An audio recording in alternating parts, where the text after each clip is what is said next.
কোনো চালু থাকা সামাজিক প্রকল্প বন্ধ হচ্ছে না। সে 30 বছর আগের হতে পারে, 10 বছর আগের হতে পারে, কোনো সামাজিক প্রকল্প আমরা বন্ধ করছি না। সো তরুণের স্বপ্ন প্রকল্প 2026, তোমরা সকলেই জানো 2026 সালে আমাদের সরকার পাল্টানোর সাথে সাথেই তরুণের স্বপ্ন প্রকল্পের যে টাকাটা, তোমরা কি এই 2026 সালে যে সমস্ত স্টুডেন্টরা 11-এ বর্তমানে উঠেছো তারা কি টাকাটা পাবে? বা যারা এবছরের জন্য এলিজিবল, যাদের পাওয়ার কথা, তারা কি এবছর থেকে টাকাটা পাবেন, নাকি তরুণের স্বপ্ন প্রকল্প পুরোটাই বন্ধ হয়ে গেছে? সেটাই কিন্তু আজকের বলবো। বা এই যে তরুণের স্বপ্ন প্রকল্প টাকা নিয়ে সরকারের ভাবনা চিন্তা কি আছে, এই টাকার পরিবর্তে তোমাদের কি দেওয়া হতে পারে, বা এই টাকাটা যে ফান্ডটা অ্যালার্ট করা হতো ফোনের বা ট্যাবের জন্য, সেই টাকাটা কোথায় ইনভেস্ট করছে বা কোথায় দিচ্ছে সরকার, পুরোটাই কিন্তু আজকে জানবো। এবিপি আনন্দ পত্রিকায় কিন্তু প্রকাশিত হয়েছিল, সেটা সম্বন্ধে জেনে সমস্তটা কিন্তু আজকে তোমাদেরকে ডিটেলসে বলবো। ওকে, তো চলো ভিডিওটা শুরু করা যাক। ভিডিও শুরুর আগে সবাইকে একটা কথা বলবো, চ্যানেলে নতুন হলে অবশ্যই কিন্তু চ্যানেলটাকে সাবস্ক্রাইব করে বেল আইকন দাবি অলে প্রেস করে দাও। ওকে, প্রত্যেকটা আপডেট সবার আগে পাওয়ার জন্য চ্যানেলটাকে অবশ্যই সাবস্ক্রাইব করো। ওকে, তো চলো ভিডিওটা শুরু করা যাক। তো দেখতে পাচ্ছ আনন্দবাজারে.com এ আমরা এসেছি। এখানে কি লেখা আছে, তরুণের স্বপ্ন ভাঙিয়ে বরাদ্দ বাড়বে পরিকাঠামো উন্নয়নের ট্যাবের অনুদানের যৌক্তিকতার প্রশ্ন।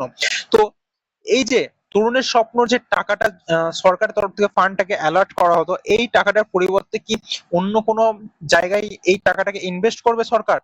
এডুকেশনের কোনো উন্নয়নের ক্ষেত্রে, বা স্কুল বা কলেজের স্কুলের উন্নয়নের কোনো দিকে এটাকে কি ইনভেস্ট করবে সরকার? সেই নিয়ে প্রশ্ন তুলছে। দেখো, 2021 সালের পর পশ্চিমবঙ্গ সরকারের একাদশ শ্রেণীর পড়ুয়াদের হাতের ট্যাবের যে তুলে দেওয়া হতো 10,000 করে টাকা, অনেক পড়ুয়াই পারিবারিক সমর্থন রয়েছে ট্যাব কেনার ক্ষেত্রে। প্রচুর স্টুডেন্ট কিন্তু সহায়তা পেয়েছে। 2021 সালে যখন করোনার পর আমাদের এইচএস দেওয়ার ক্ষেত্রে প্রচুর অসুবিধা হচ্ছিল, প্রচুর স্টুডেন্ট অনলাইনে ক্লাস থেকে শুরু করে সমস্ত কিছু এবার অনলাইন হয়ে গেছিল। সেক্ষেত্রে তখন পশ্চিমবঙ্গের তরফ থেকে আমাদের তরুণের স্বপ্ন প্রকল্পের মাধ্যমে 10,000 করে টাকা দেওয়া হতো ট্যাব কেনার জন্য। ঠিক আছে, তো এই স্কিম 2021 সাল থেকে চালু হয়েছে, এবং করোনা পার হয়ে যাওয়ার পরও কিন্তু এই স্কিম বন্ধ হয়নি, এই স্কিম চলেছে। কিন্তু 2026 সালে সরকার বদলের পরেই আবারও নতুন করে প্রশ্ন আসছে, তাহলে কি এবার থেকে টাকাটা দেওয়া থাকবে, মানে টাকাটা পাবে নাকি পাবে না? দেখো, এখানে পুরোটা কি বলছে সেটা কিন্তু ডিটেলস জানবো। তোমরা এখানে দেখতে পাচ্ছ, তরুণের স্বপ্ন কি অব্যাহত থাকবে? রাজ্যে নতুন সরকার ক্ষমতায় আসতেই শুরু হয়েছে জল্পনা। 2021 থেকে পশ্চিমবঙ্গ সরকার একাদশ শ্রেণীর পড়ুয়াদের হাতে ট্যাবলেট তুলে দিতে 10,000 টাকার অনুদান দেওয়া শুরু করেছিল। সরকার বদলের পরই প্রকল্পের যথাযথ নিয়ে প্রশ্ন তুলছেন শিক্ষকের একাংশ। সম্প্রতি বিকাশ ভবনের বৈঠকের এই বিষয়ে আলোচনা হয়েছে বলে জানা গেছে। তো বুঝতেই পারছো, এই যে ট্যাবের টাকা, এটা কি দেবে কি দেবে না, এই নিয়ে কিন্তু একটা বিরাট যে কোশ্চেন সেটা কিন্তু থেকে যাচ্ছে। তারপরেও কিন্তু আমাদের বর্তমান মুখ্যমন্ত্রী মাননীয় শুভেন্দু অধিকারী বলেছিলেন যে সমস্ত স্কিম কিন্তু চালু থাকবে। ঠিক আছে, এই একটা ক্ষেত্রে তোমরা আশাবাদী থাকতে পারো, তোমাদের এই ট্যাবের টাকা কিন্তু তোমরা পেতে পারো। ঠিক আছে, আবারও কোশ্চেন আসছে যে এই যে অনেকে বলছে, অভিযোগ করছে, বা এই টাকাটার হয়তো অনেক বড় লোক বা যাদের কেনার ফোন কেনার সামর্থ্য আছে তারাও পাচ্ছে। ঠিক আছে, তো সেক্ষেত্রে কি করণীয়?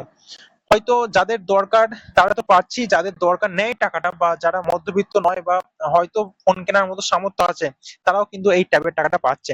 এই নিয়ে কিন্তু প্রশ্নটা উঠছে। বা আগের বছর 2024 সালে প্রচুর অনেক উল্টোপাল্টা অ্যাকাউন্টে স্টুডেন্টের টাকা গেছে, এই নিয়েও কিন্তু কাটমানি তৈরি হয়েছিল, বা উল্টোপাল্টা করে টাকাগুলো কিন্তু লুটে নেওয়া হয়েছে। তারপরে কিন্তু 2025 সাল থেকে তোমাদের ওটিপি ভেরিফিকেশন থেকে শুরু করে বিভিন্ন রকম বড় বড় সিকিউরিটি দিয়েছিল।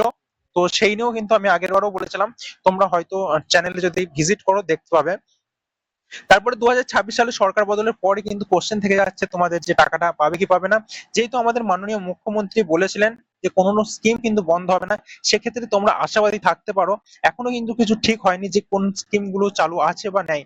আহ, আমাদের আগের সরকার থাকাকালীন যত স্কিম চলেছে সমস্ত স্কিমের, সেটা হতে পারে লক্ষ্মী ভান্ডার থেকে শুরু করে বার্ধক্য ভাতা থেকে শুরু করে যত স্কিম আছে, বা স্বামী বিবেকানন্দ স্কলারশিপের মতো স্কলারশিপ, প্রত্যেকটা টাকা কিন্তু পেন্ডিং এ আছে।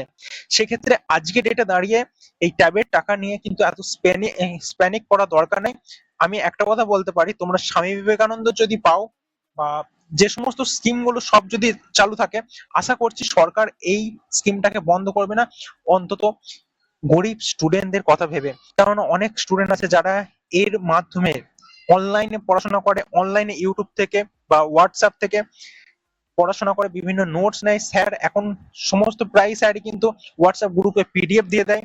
তো সেইগুলো থেকে যাতে বঞ্চিত না হয়, সরকারের কাছে আবেদন রইলো এই স্কিম যেন না বন্ধ হয়।